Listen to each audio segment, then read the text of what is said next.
नमस्कार। अखबार रिपोर्टर के इस अंक में आपका स्वागत है। भारत में गरीबी और बेरोजगारी चारों तरफ दिखाई देती है और आप सड़कों पे अगर चलते होंगे तो जगह जगह ठेले, सड़कों पे दुकान, इंक्रोचमेंट्स, इस तरह का एक तस्वीर दिखाती है कि ये लगता है कि भारत वाकई में गरीब है। क्या ये सच है? तो आज हम इसी पर थोड़ा चर्चा करेंगे कि वाकई में दुनिया में कहीं ऐसा देश नहीं है, खासतौर पर अफ्रीकी देश को अगर छोड़ दिया जाए, तो कि इस तरह सड़कों पे दुकान, सड़कों पे सब्जी बिक रही है, जूते चप्पल भी बिक रहे हैं सड़कों, मतलब एक तरह सड़क ही मार्केट हो चुका है। या जो दुकानें भी हैं तो ऐसे 8x8 के कमरों में एकदम लंबी लंबी कतारें दिखाई देती हैं, भीड़ भाड़ पूरा मार्केट में। दुनिया में ऐसी तस्वीरें बहुत कम होती हैं, खासतौर पर यूरोपीय देशों में तो बहुत कम है। आखिर वजह क्या है? और चीन ने, भारत की आबादी और चीन की आबादी लगभग बराबर है, लेकिन चीन ने ऐसा क्या किया कि उसने भी अचानक में सब कुछ बदल कर रख दिया? आज हम इसी पर चर्चा करेंगे और इसका समाधान क्या है इस पर भी बात करेंगे। बात शुरू करें इससे पहले आपसे हमारी गुजारिश है कि आप हमारे चैनल को थोड़ा सब्सक्राइब कर दीजिए। देखिए, चीन ने, देखिए पहले भारत की मैं बात करूंगा। भारत में दो तरह का असंगठित क्षेत्र है। असंगठित क्षेत्र का मतलब ये होता है कि जो सरकार से कुछ खास लाभ नहीं लेता है, सरकारी योजनाओं का कुछ खास लाभ नहीं लेता है, उसकी रोजी रोटी बस जैसे तैसे चल रही है। या तो कोई छोटी नौकरी पकड़ लिया, या कोई दिहाड़ी मजदूरी कर लिया, कहीं सड़कों पर ठेले और पर लगा कर सब्जी बेच लिया, जब मन किया कहीं पकौड़े का दुकान खोल लिया। यानी आप शहरों में, छोटे शहरों में आसपास जो माहौल देखते होंगे, ये लगभग सब कुछ असंगठित क्षेत्र में आता है। ऐसा कहा जाता है कि भारत में लगभग 80% लोग असंगठित क्षेत्र से जुड़े हुए हैं।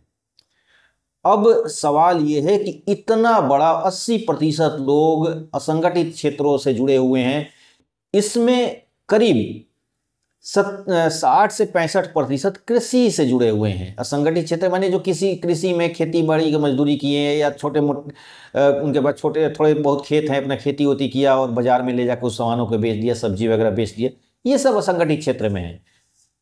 लेकिन गैर कृषि, सबसे बड़ी चीज, आप शहरों में जो देखते होंगे तस्वीर, ठेले पर बिकता हुआ सामान, सब्जियां, कहीं चाट पकोड़े की दुकान, कहीं कोई फेरी वाला, या छोटी छोटी कई सारी दुकानें आपने देखा होगा 8x8 के कमरों में चल रही, ये सब असंगठित क्षेत्र में है। ये सब, ये जो गैर कृषि है, ये सब जितने हैं कृषि से जुड़े हुए नहीं है, बस अपना एक रोजगार कर रहे हैं, जिसे आप स्वरोजगार भी कह सकते हैं। ये सब गैर कृषि असंगठित क्षेत्र में आते हैं। इनकी अगर मोटा मोटी हमें देखा जाए कितने लोग जुड़े हुए हैं, तो ये करीब 23 करोड़ या से 26 करोड़ के आसपास लोग इसमें जुड़े हुए हैं। एक्यूरेट डेटा तो नहीं है, अनुमानी डेटा है, यानी करीब 24-25 के आसपास लमसम पकड़ लीजिए। 24-25 करोड़ लोग इसमें, इस पूरे भारत में इस तरह का काम करते हैं, छोटे मोटे काम करके गुजारा कर रहे हैं। चीन में भी लगभग 20 करोड़ लोग, 18 से 20 करोड़ लोग इसी तरह का काम करते हैं। लेकिन चीन में भी सड़कों पे भीड़ भाड़ नहीं दिखाई देती है। इसकी वजह क्या है? तो इसके लिए हमें फिर डेटा पर जाना होगा कि चीन में ऐसे असंगठित क्षेत्रों से जुड़े हुए लोग आखिर सड़कों पे क्यों नहीं दिखाई देते हैं, ठेला लगाते हुए, या जैसे जैसे भारत का तस्वीर है उस तरह चीन में क्यों नहीं दिखती है? इसकी वजह है चीन का गिग इकोनॉमी। गिग इकोनॉमी का मतलब डिजिटल प्लेटफॉर्म पर जो धंधा पानी हो रहा है, उसको बोलते हैं gig. Gig actually music concert से लिया गया है, जो आमतौर पर जो ऑर्केस्ट्रा वगैरह चलाते हैं ना, तो एक रात का कोई शो ले लिया तो उसके लिए बोलते हैं एक रात का गिग मिल गया मुझे। यानी गिग एक म्यूजिक से आया हुआ वर्ड है, और इसका मतलब होता है कि कोई टेम्पररी वर्क, डिजिटल प्लेटफॉर्म पर कोई टेम्पररी वर्क कर रहा है। जैसे आपने फ्लिपकार्ट पे कोई डिलीवर करके आपको सामान लाता होगा, या जोमेटो में, स्विगी में कोई आपको खाना डिलीवर कर रहा है, ये सब आदमी जितने वर्कर हैं ये सब गिग वर्कर कहलाते हैं। चीन में लगभग 17 से 18 करोड़ लोग इसी तरह प्लेटफॉर्म से जुड़े हुए हैं। यानी उनका जो असंगठित क्षेत्र भारत के ही समान उनका भी है। भारत में 23 से 25 करोड़ है, उनका 20 से 22 करोड़ है। लेकिन भारत की तरह वहाँ पर तस्वीरें क्यों नहीं दिखाई देती, वहाँ पर सड़कों पर ठेले लगा के क्यों नहीं बेचते हैं?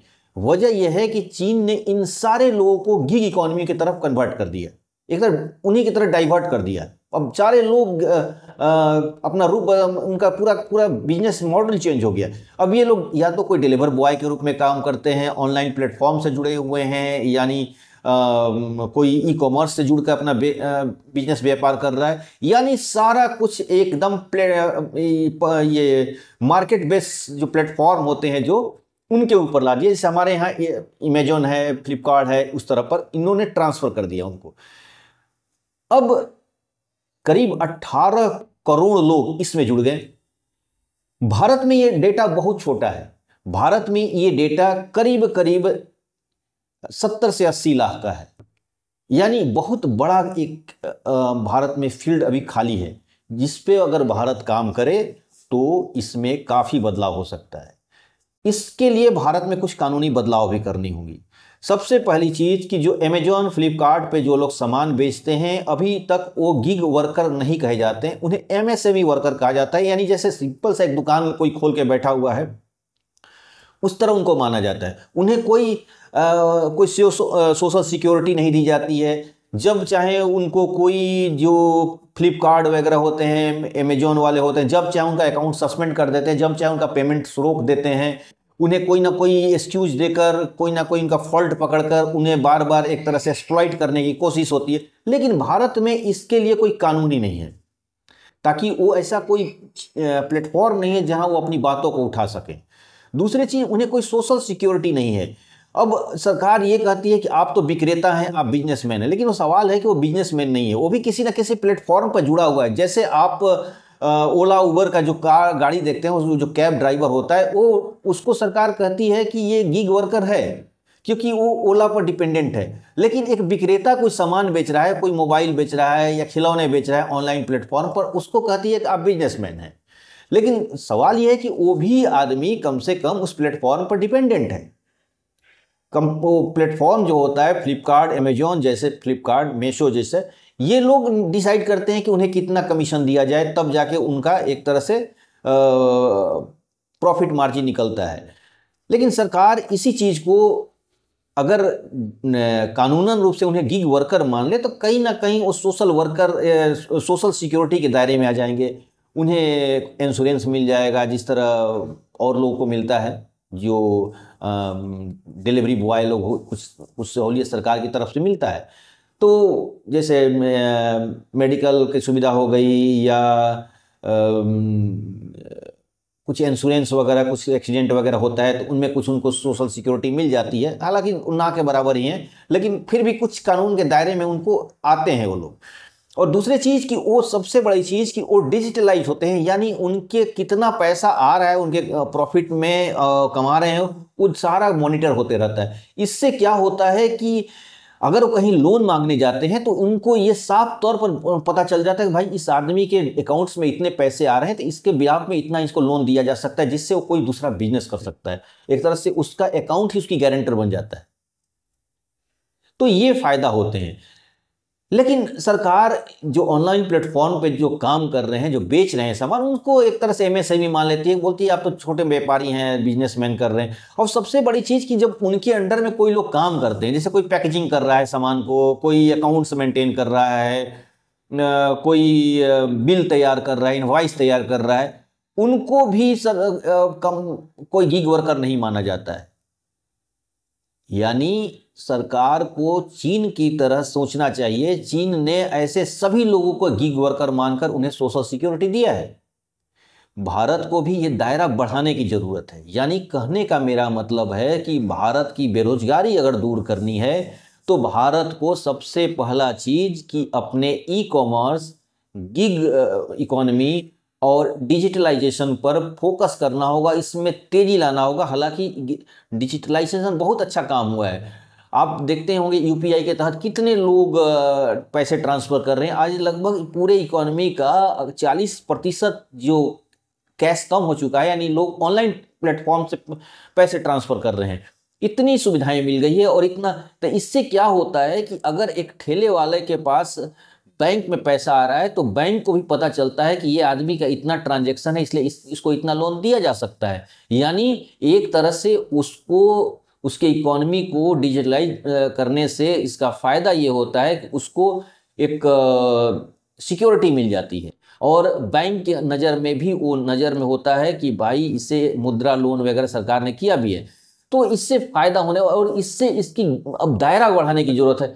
हालांकि सरकार ने कोशिश किया है कि हम 2030 तक इसे 3 करोड़ लोगों को जोड़ देंगे इस प्लेटफॉर्म से, यानी कि इकोनॉमी से जोड़ देंगे, लेकिन ये सिर्फ इतना ही करने से नहीं होगा। चीन ने जिस तरह किया, चीन ने करीब 18 करोड़ लोगों को जोड़ दिया और पूरे के पूरे जो सड़कों पर भीड़ दिखाई देती थी उसकी, छोटे शहरों में जो भीड़ दिखाई देती थी, जैसे भारत में दिखाई देती है सड़कों पे दुकान इंक्रोचमेंट्स वगैरह, वो सारा का सारा चीन ने गायब कर दिया। उन्हें अब एक तरह से डिजिटलाइज करके उन्हें प्लेटफॉर्म पर देकर अब चीन के घरों में बैठे हुए लोग छोटे छोटे सामान बेच रहे हैं, चाहे अलीबाबा का है उनका और टोमोको और ऐसा कुछ है, कुछ इस तरह का प्लेटफॉर्म से वो अपना वो बेचते हैं और उनको एक तरह से सोशल सिक्योरिटी भी मिल रही है और सड़कों पे एक खराब तस्वीर दिखाई देती है ना कि भारत में जैसे कोई ठेले लेके बैठा हुआ है, सब्जी बेच रहा है, फल बेच रहा है, उस तरह का चीज़ों से एक छुटकारा भी मिला है।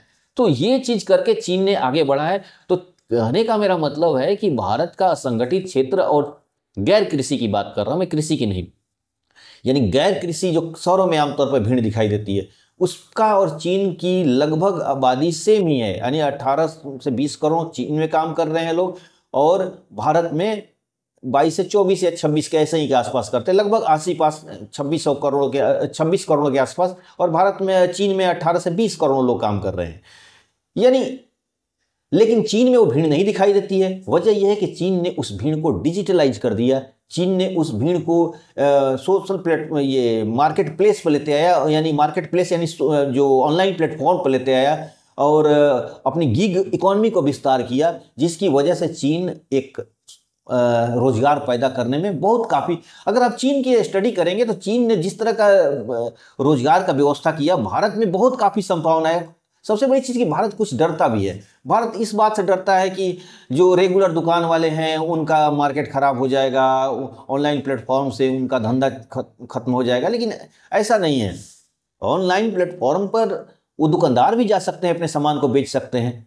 और दूसरी बात कि जो सड़कों पे महंगे महंगे किराए पर दुकान लेते हैं,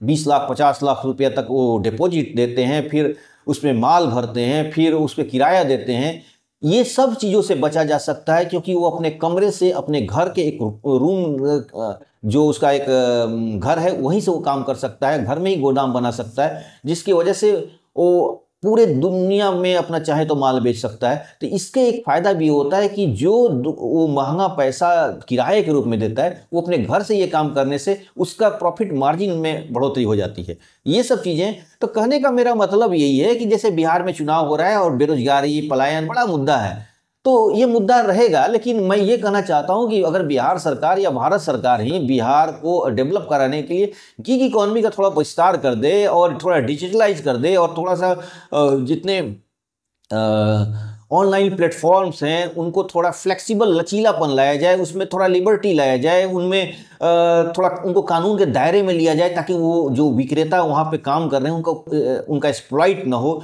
इस तरह का चीज़ कुछ कानून में बदलाव करके अगर भारत सरकार कर दे तो मुझे लगता है कि 5 से 10 सालों के अंदर भारत में जो ऐसी तस्वीरें दिखाई देती हैं, सड़कों पर भीड़, सड़कों पर ठेले लगे हुए हैं, कहीं सड़कों पर सब्जियां बिक रही हैं, जूते चप्पल बिक रहे हैं, इलेक्ट्रॉनिक बिक रहे हैं, ये सब के सब से छुटकारा मिल जाएगा। तो आज के अंक में बस इतना ही। नए के साथ फिर आपसे मुलाकात होगी। आपसे हमारी उम्मीद है कि आप हमारे चैनल को सब्सक्राइब जरूर करेंगे। धन्यवाद।